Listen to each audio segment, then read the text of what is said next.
Warning, listening to this show may result in increased levels of inspiration, motivation, and innovation. Side effects can include the immediate urge to take massive action to build a better business and life for yourself and others. You've been warned. Welcome to Influencers Radio with your host, Jack Mize. And welcome back to another episode of Influencers Radio. And I'm going to tell you right now, and I don't say this for effect. I don't say it, for any pageantry at all. You're going to want to put on your seatbelt for this, because today, and I wish I could invent a new word for it, but I can't. So my guest today is, if you want to do the big encompassing word, would be a coach. But don't get stuck on that word, because it's so much more. If you think that, having a coach, and so many people understand the importance of having a coach, having someone there to get them to that, that ubiquitous next level. But let's say that you could, instead of having a coach, you had a team. You had a team that understood to the core of what makes people tick. You had a team that included an anthropologist, a sociologist, a psychologist, and I'd say even down to a psychic medium probably. But you had it all wrapped up in one person. They might be as effective as my guest today, and that is Nic Welch. Nic, I know, there's so much that goes into that. I think I want to get right to you talking about it, because I think that's the only way that this is going to unfold for people. So let me just go ahead and welcome you to Influencers Radio.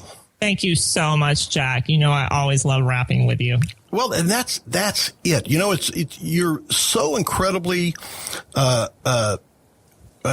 hate to even use the word smart, but you are so incredibly smart, but almost in tune that sometimes I worry about, what am I showing her? What is she seeing? It really is. It's remarkable, the way that you are able to tune in. And not that, we say that everybody has stereotypes, but the fact is everybody fits a category just about. Sure. And you are so in tune with those categories and can see people's issues. And when I say see, I use that term in the realm of communication. And I know you use that term as well. Communication, because communication oftentimes does not come through what people are saying, right? Absolutely. No, it usually doesn't come through what they're saying. That's what I usually try to help people with. Yeah. Yeah. And we all have those communication breakdowns in business and relationships and everything. And anyone out there that's an entrepreneur that has served clients, that consults with people, in business, that knows how often it happens. Well, I know I said that's what I want, but that's not what I wanted. Exactly. Yes. But that's who you help. You help people that are entrepreneurs, that are consultants, that are extremely smart and gifted and talented in the tactical part of what they do, the techniques in what they do. But like so many, they struggle in understanding what really communicates the value of what they do.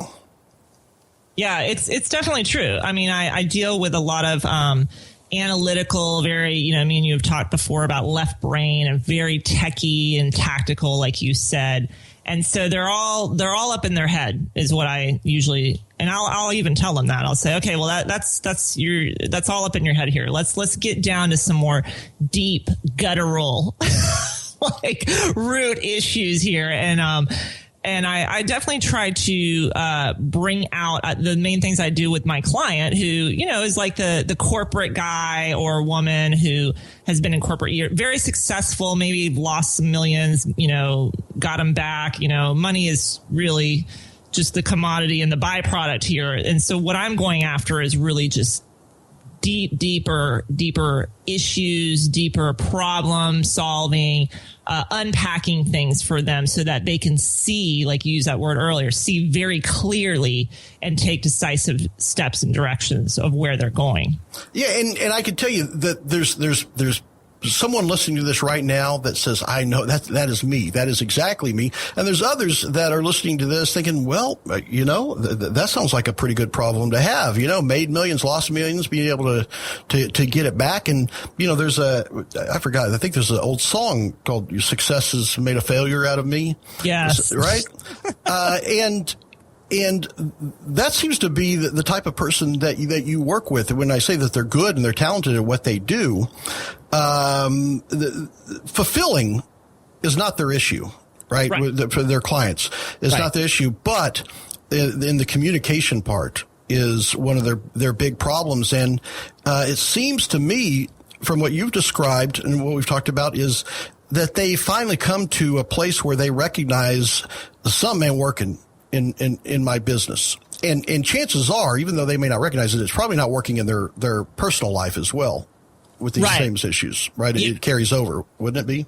Absolutely. It definitely is always carrying over. I always tell people, if you're having an issue in one area of your life, it's probably the theme of it or the root of it is creeping under in other areas of your life. And it usually comes out sideways. I always use that analogy because people just saying, well, if I have a problem, I know what it is and it's right there and I just deal with it and move on. But that's not really true because a lot of times it's deeper than that. It's like I say, guttural or in the heart issue.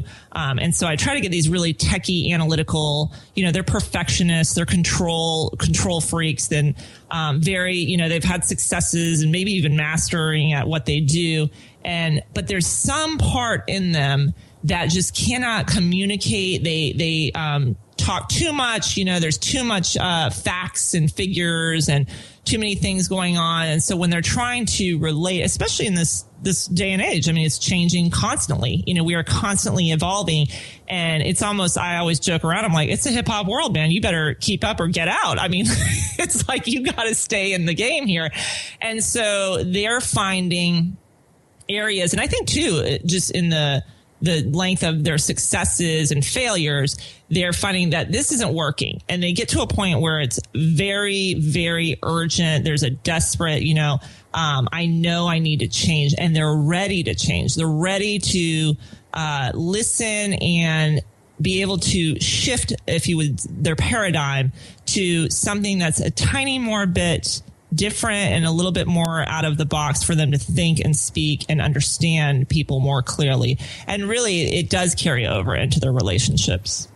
Well, I think one of the remarkable things that you provide that I have not seen anyone that comes close to, being able to do this, and, much less talk about it, is that, you have corporations, big multi-million-dollar, billion-dollar corporations that have the luxury of spending money when they're looking at marketing, when they're looking at selling their services, when they're looking at positioning themselves to the world. They hire companies that are just about, writing copy or making pretty ads. There are companies that have deep roots and understanding in psychology, in sociology. It's the whole basis of what focus groups are made up of, why people have focus groups, because of the psychological element of this. And what you've kind of been able to do is take those principles and put it within reach of that individual consultant, that individual, self-employed entrepreneur that I haven't seen, really be available in any form outside of learning about what you're able to do. And so let's start with that. When you come into and work with a client, generally, from our conversations, is they have too much, right? The old saying of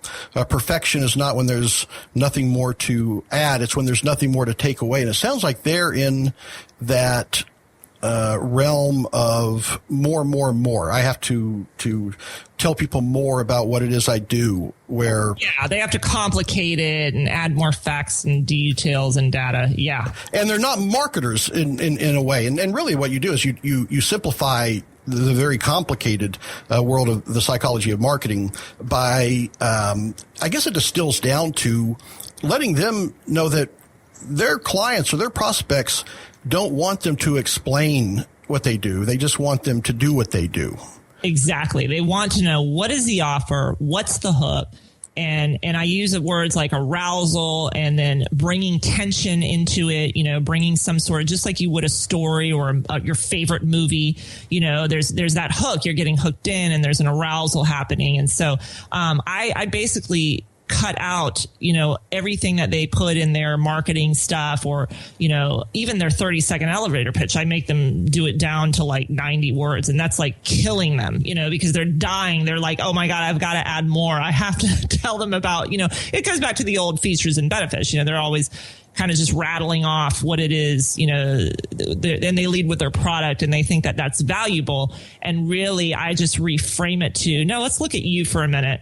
And let's look at how you're speaking and how you're thinking and how you're feeling and how you're understanding your world. And as a sociologist, I look at the person in the context of the situation. I mean, that's what we live in, a society of norms and deviance. And that's what you do. You look at it and you think, well, is that appropriate for this time? Is this inappropriate for this time? And really that carries over in business, relationships, all areas of our life. Yeah. And one of the things that struck me is your lack of judgment of what the situation is. It really is based on the circumstance. Like you were saying, this is appropriate for this situation. It's not appropriate for this situation. It's not really a judgment, because there are different parameters depending on what's going on with the person and their prospect, obviously. And one of the things that I just absolutely am so magnetized by is your the three elements that you use. You mentioned arousal and tension and movement. Those words are so strong, and you even indicated that it can make them uncomfortable. Oh yeah. With those, but it's so easy to me, so quickly easy to recognize how powerful those is, because you go into what those are and how those apply to when you're moving someone from this analytic way that they're running their business to the way that they should, that's going to give them the most success. Absolutely, yeah. And again, it goes back to framing, and I use that word a lot because you pretty much are, like what you said earlier. You're framing things in the context that they're being thrown at you, or maybe that you're entering into. So you're entering into a corporate oval table, and there's no chair for you. What do you do? Okay, so you're going to have to figure that out and frame it in a way. And back to talking to answer your question about arousal and tension and movement. I look at the biology of things too, looking at the movement of our society and movement of, even if you look at animals, they're in the wild, there's movement there, and that's what catches the attention. And when you're talking to an analytical person or a control person, they want to be in control of every move. And so the word flexibility and having, I lived in a third world country in Honduras, Central America. And man, if you didn't understand movement and understand how to go with the flow and be flexible, you wouldn't survive over there, because you never know what you're going to get. And there was an element of risk, and that's what business is about. You just don't know what you're going to get all the time. You don't know what you're going to get in your relationship. She could come home one day and be like, man, I'm out of here. So there's movement constantly, and trying to break and analytical of just staying in one place and having them be able to be flexible, start moving your arms, moving your body, start thinking about your feelings and seeing how your business is it going where you want it to go, because we live in an ever-changing society and we are constantly in movement. And I mean, you hear like, woo-woo terms like stay in the flow and all that stuff. But really movement is, if your business, if there's no movement in there, in your marketing even, nobody's going to catch on to it. There's no hook. There's nothing there. And then I tell people, they're always leading, the analyticals are always leading with their product. And I'm like, no, you got to lead with desire. And a lot of the business people do get this, find out what they want and just give it to them. But really, I go way deeper than that. It's like, no, why don't you tap into what your desires are first? Because you can't give what you don't have. You cannot give what you don't have. So if you don't know what your own desires are and your own longings and what arouses you, then, and it might not be the same thing as your client or your buyers or whatever, or even the person that you're in your relationship with. But if you're not in tune with your own desires and you're dead to those, and most people are, they're not awakened. They're not aroused by things anymore. They're so used to just seeing inundated, we're consumer culture. We consume everything on a quick basis all the time.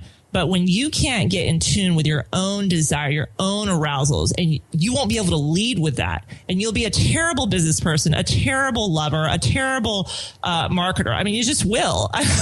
I don't know how else to explain it. And I just try to, I really do a lot of work on pulling that out. And I mean, it goes deeper than what is it you want? What is your master plan? It goes way deeper than that. It's just like getting to the roots of those longings and what arouses you. What is it that, all those senses of the five senses you have, and then your sixth sense, your intuition. What is that drawing out of you, and how are you carrying that over to other people? And there is a really cheesy, it's not cheesy, it's actually a great quote, and I am totally drawing a blank on who said it, and I'll probably remember it when we hang up. But he said, don't ask people what they want. He said, find out what it is that makes you come alive and go and give them that, because that is what the world needs. They need life. So that's what arousal is. That's what desire is. It brings, I can walk into a room, and because I'm in tune with my longings, my desires, and I know what they are. And yeah, some of them have been disappointed, and some of them I haven't met, haven't gotten to be fulfilled yet, but I know what they are. I own them. I validate them, and I can bring energy and an atmosphere into a room, and I can make I know that I can, and it's not like a cocky thing. It's more of like an intuition of knowing that I can pull that out and awaken people.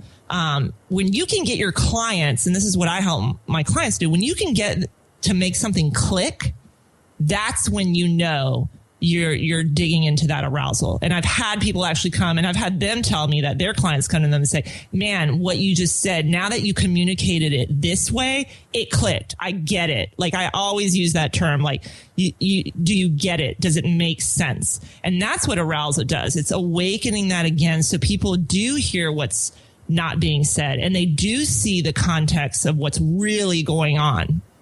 Yeah, and I think, and I'm going to tell you right now, just listening to you talk about this, it's, to me, it's poetry, right? Because it really is.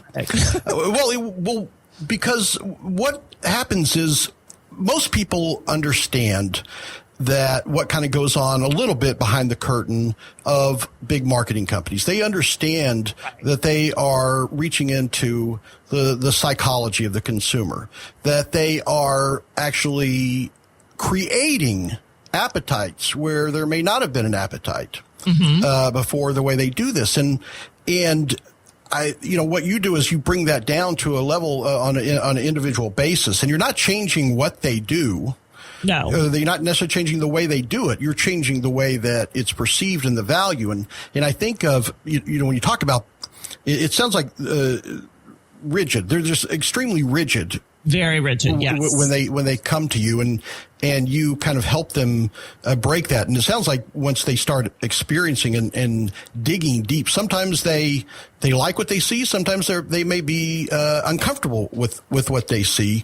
But regardless, it's going to bring them closer to obviously making them better at explaining their value. I had, there's what's the old saying? Necessity. What is it? Necessity is the mother of invention. Mm-hmm. Right. Yep. And that's a very rigid way of thinking. That's because it's the traditional way of thinking. Most people, of course, necessity is the mother of invention. People need it. We create it. It fulfills that need. But if you've looked at the last 20 years, the last 30 years, it's almost spun around now to where invention has become the mother of necessity. Yeah, and it's almost that's what you're creating within them, because obviously iPhones weren't a necessity, right? But that's exactly what they did. They invented it, and it became a necessity. People need it. I need that, and it sounds like that's what you're able to kind of conjure up and bring out is to not necessarily make sure that. Because they think they're filling a need, and the only way that they can demonstrate that is to give an information dump of all the details of what they do. Right. I call it the tornadoes of just, unleashing information hell on people. And it's it's overwhelming to the buyer, or it's overwhelming to the client. And that's usually the complaint when they come. They're like, I just don't understand why. I told them and I was there for 6 hours, and I'm thinking, oh my God. And I actually make them do a time budget because I have people, they're literally just such researchers or analyticals. I mean, I've actually had a rocket scientist as a client. So that could be a little intimidating. I mean, who am I to, this guy is brilliant. And intimidating to who? How do you sit there? So, okay, it's have you ever actually said to him, look, this ain't rocket science, right? Well, no, but it's just funny. I mean, we do joke about it. I'm like, you literally are an actual rocket scientist. So he's like, oh yeah, I got a rocket launch tomorrow. And, and I'm laughing, but there's these deeper things that, I mean, he's been dead to desires for so long in his arousal, and in any tension he's cut out by SOPs and categorizing things and making it all here. And I'm like, no, we're gonna just cut this all out. We're gonna cut to the chase and get to the root and reframe things, and maybe even breaking some patterns, because patterns are ingrained in us. So you have pathology and you can do behavior modifications, and you can make your lists, and like you said, do the tactics and the tactical things. But really, when it comes down to getting down to what's arousal, tension, and movement in your life and in your gut, that is where deep agreements have been made, and deep truths and beliefs that are in your subconscious that come out in your business. And I think me and you were laughing about, my clients will literally be telling me something or explaining. I'll say, okay, I gotcha. I get it. Okay. So let's take the next executive step here and make some decisions. And they'll say, no, I need to finish talking.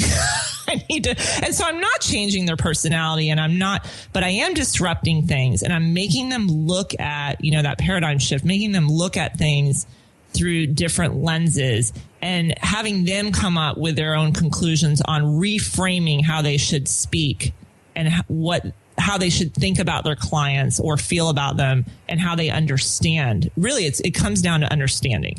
It goes back to what I said, you can't give what you don't have. So you can't arouse your client or bring tension or urgency or movement into your business until you grapple with that yourself.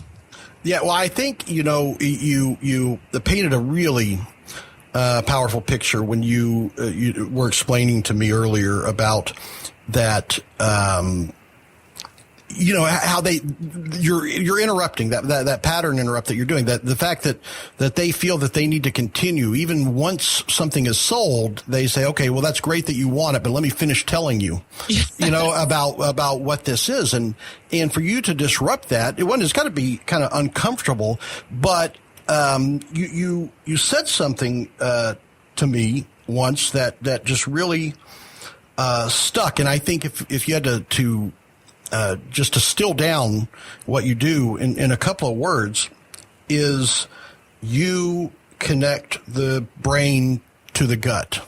Yes. And I think people really understand that when they know that there's decisions and there's things that they do from their gut, and there's decisions that maybe their gut is asleep and not telling them, and they have to go to their brain. Yes. And sometimes you don't know which one to trust. Right. And for you to kind of get in tune with that, but it sounds like some of the people that you work with that need your help the most are the ones that have their gut has been asleep, or they've been ignoring their gut for so long and just going with the logical piece of it. Yeah, they definitely go with the logical piece of it, the self-protection piece. I use that word a lot too, just self-protecting. They do that in their relationships. They'll do it in business agreements with joint ventures. So they're emotionally or intellectually connected to what's going on, the facts, the data, the information. But when it comes to like, well, tell me a story about this, any narrative arc or storytelling, how would you sell this or how would you pitch this? Emotionally, they're not engaged. So the empathy level isn't really there. And so what I work on is exactly that, those 18 inches from your brain to your gut or your heart or whatever it is you want to call it, whatever it is when you're feeling those, physiologically, you're feeling those vibes or butterflies in your stomach, or you're feeling like, oh man, I just lost, $2 million on this whole gig here. And it's like really combining those. And I do tell my clients a lot. I'll say, okay, you're in your head. You're in your head. Let's go deeper. Let's go beneath what's really going on here, because those are just facts and figures. Tell me, let's unpack that and really get to the root of the issue and how you can communicate this better. And it actually makes them better communicators, because when they can unpack what they've been hiding behind or what they've been covering up, they can, because we all hide behind facts and figures. Oh, I've got a master's degree and this and that, it's like, okay. And so what does that mean?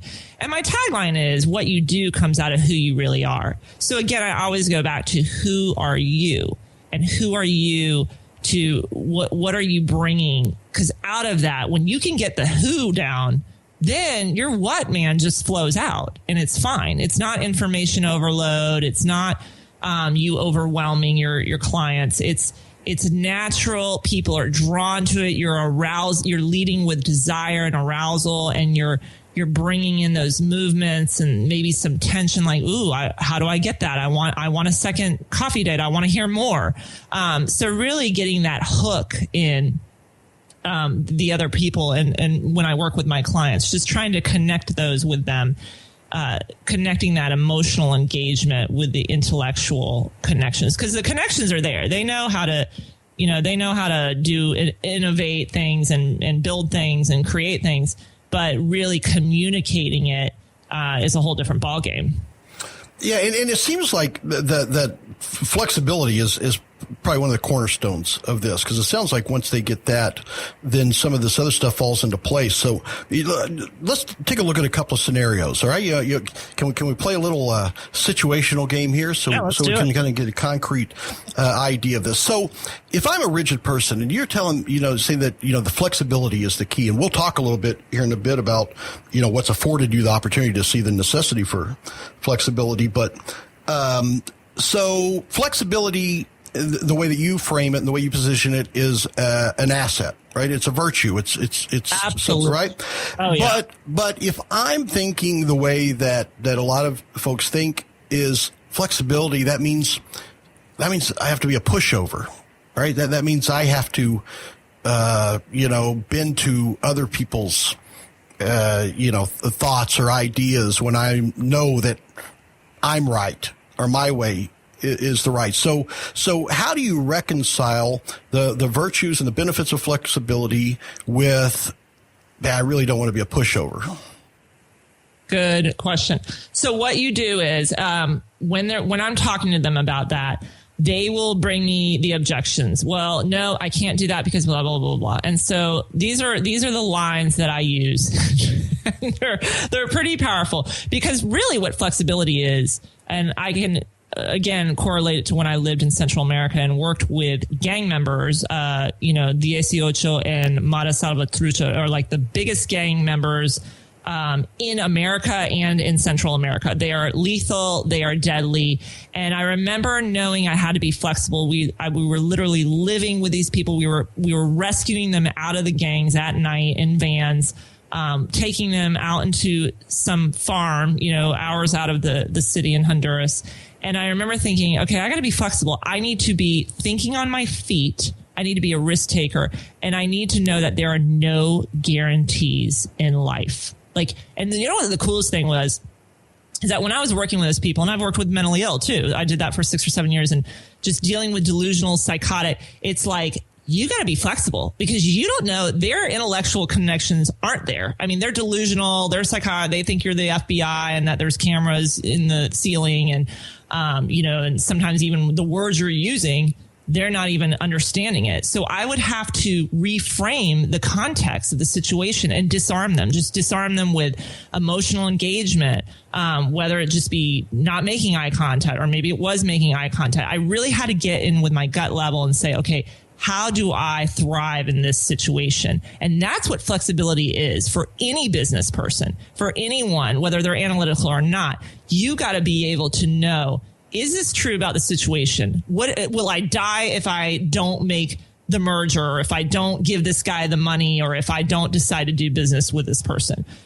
And think on your feet. This isn't about, it's completely opposite of being a pushover. Actually, it's really being, I don't know if I can, curse, but it's really being a badass is what it's being. I mean, when you're flexible, you've got the highest commodity when it comes to that. Now, I'm not saying as far as time framing, I don't think, I think that's a completely different aspect, which I also teach my analytical clients to do. Like, they have to be on a time budget and they have to frame themselves, and that helps them. I frame it in a short amount of time, which also makes them more valuable. So they know, like, you're not going to be talking to this guy for 6 hours. You got 20 minutes, get in there and get out.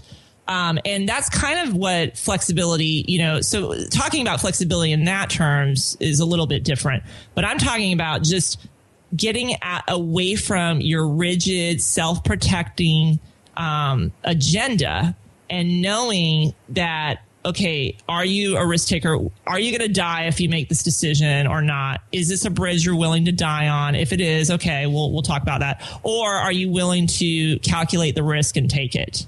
And if you know a lot of techies and analyticals, they are risk takers, but in a different kind of way. I'm going to break the conversation because I want to make sure that if you're listening to this and you didn't recognize what Nicole just did, to go back and listen to the last 5 minutes of what she just said. And what you just did for me was really remarkable because, when I asked you the question about how does, the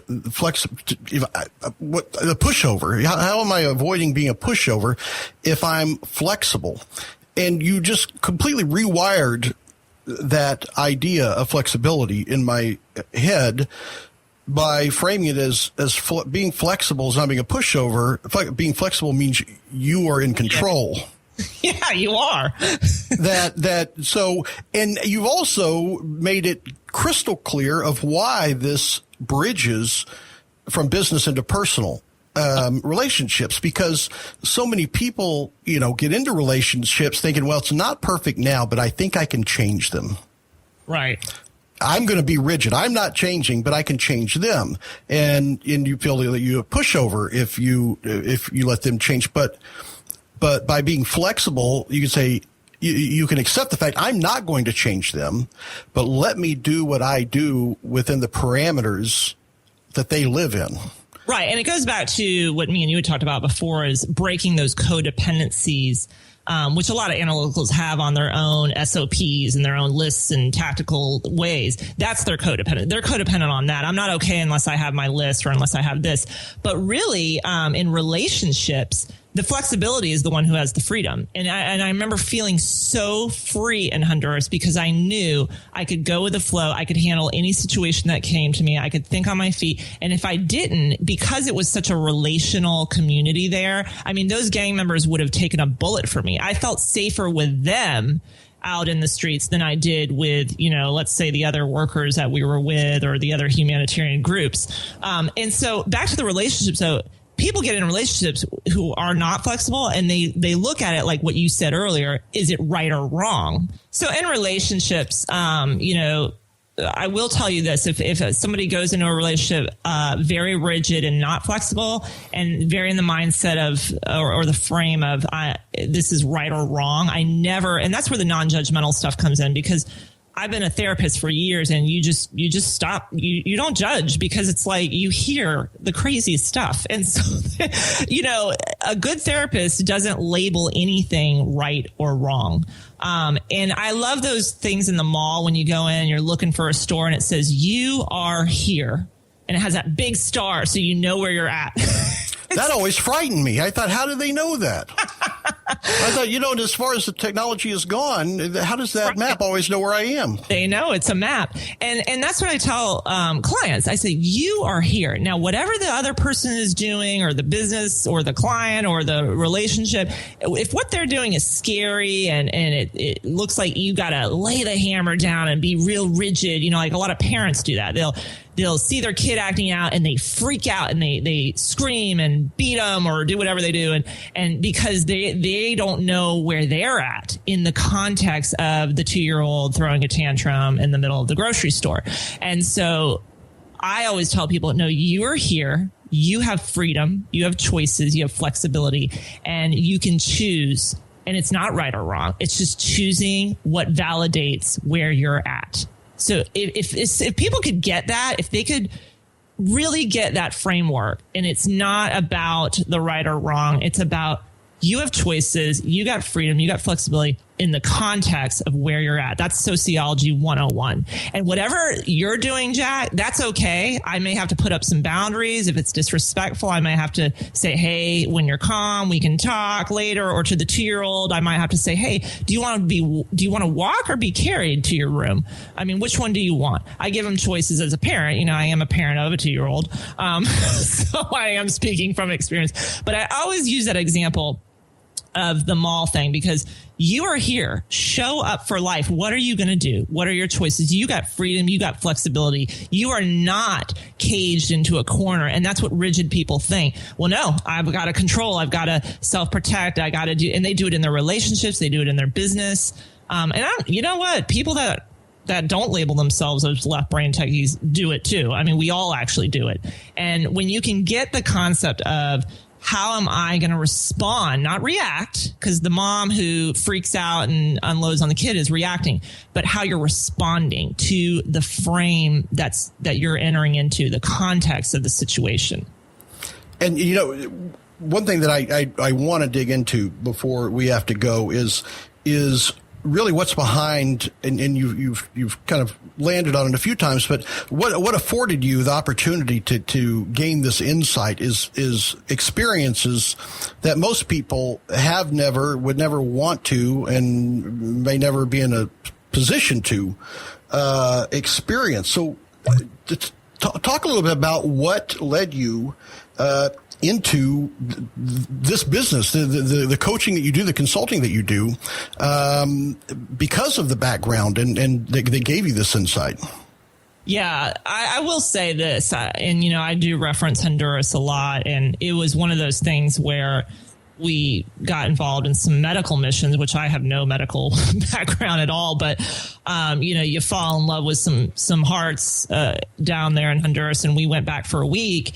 And then we moved down there. I mean, literally like sold everything. And my husband was like, man, we're going to build houses. We're going to do it, and we never wanted to work with gang members. And I would hear people say, oh yeah, I just fell into that. And I would never believe them. But I really did, those doors of opportunity opened up for us. And I did have an undergrad in criminal justice. So I was like, oh yeah, I used to be a probation officer and whatever. And so studying the psychology of human behavior is always fascinated me, and how we deal with society, of sociology, So that actually changed my life forever. I think traveling to Australia, Colombia, we worked in different, areas.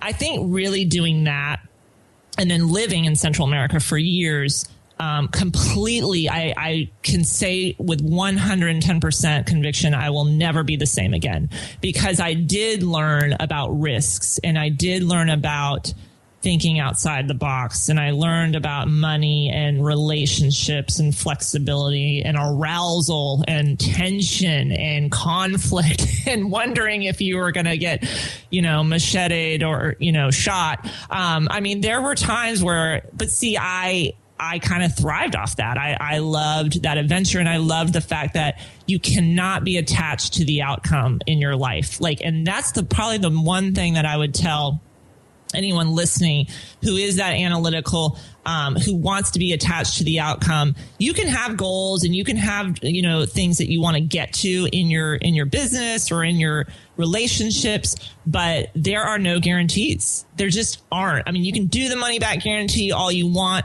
but in life, when you can accept the fact that it is an adventure and it's just full of risk and just realness and rawness, like kind of what my podcast is about. It's like, man, when you can wrap your head around that and your heart around that and your gut around that and really combine those things, you'll see those doors of opportunity opening.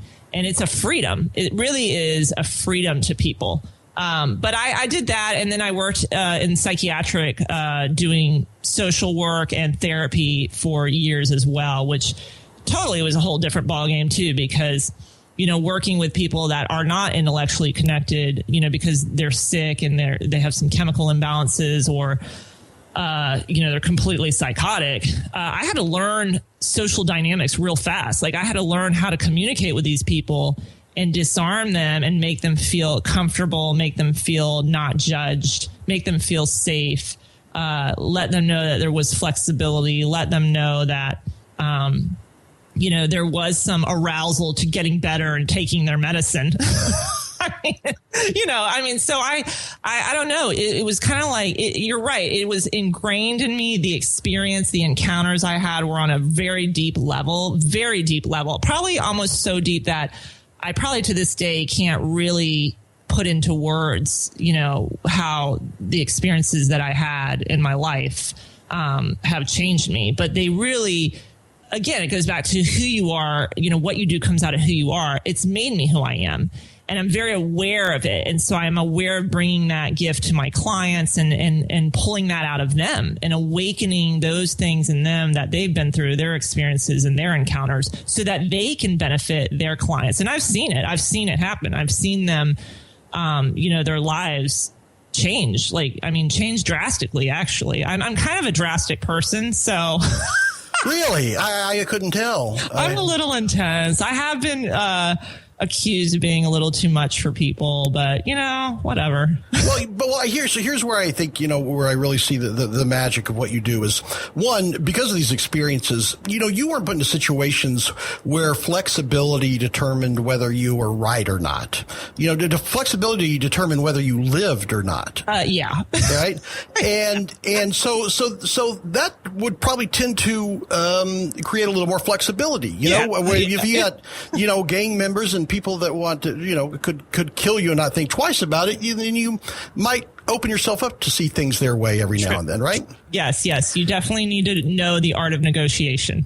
Yeah, but I think here's where the real magic is. I think a lot of people may be able to adapt to that, but the fact that you're able to take those experiences and then distill the elements that, translate and apply to just about any situation or social dynamic or culture and understand how those affect the outcome of that is where I think it's just so powerful and effective and valuable for the people that work with you and the outcomes they get, because there's very few people that have those experiences to be able to relate that and to be able to apply that to what other people are going through. And, that's clearly, why I feel that you're an influencer. And exactly like you said, you not only influence the people that you work with, but you're clearly influencing the people that they deal with on a day-to-day basis, whether in work or family or relationships. And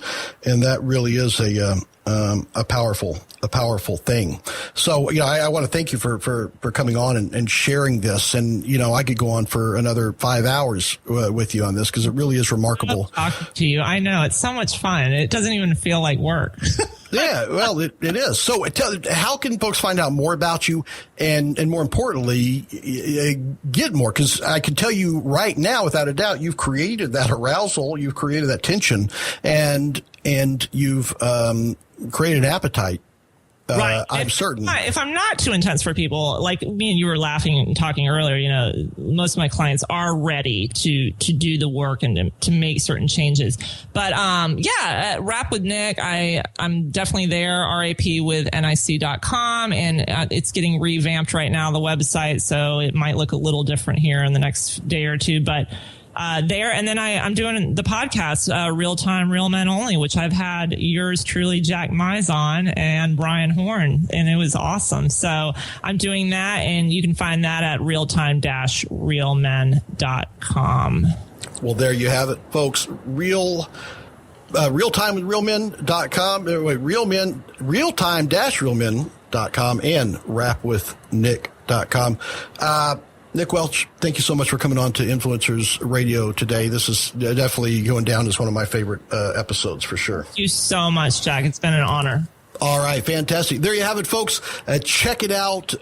You will not disappointed. You will, in fact, get drawn into this. It is really, really interesting stuff. So until next time on Influencers Radio, remember, you are the only real game changer.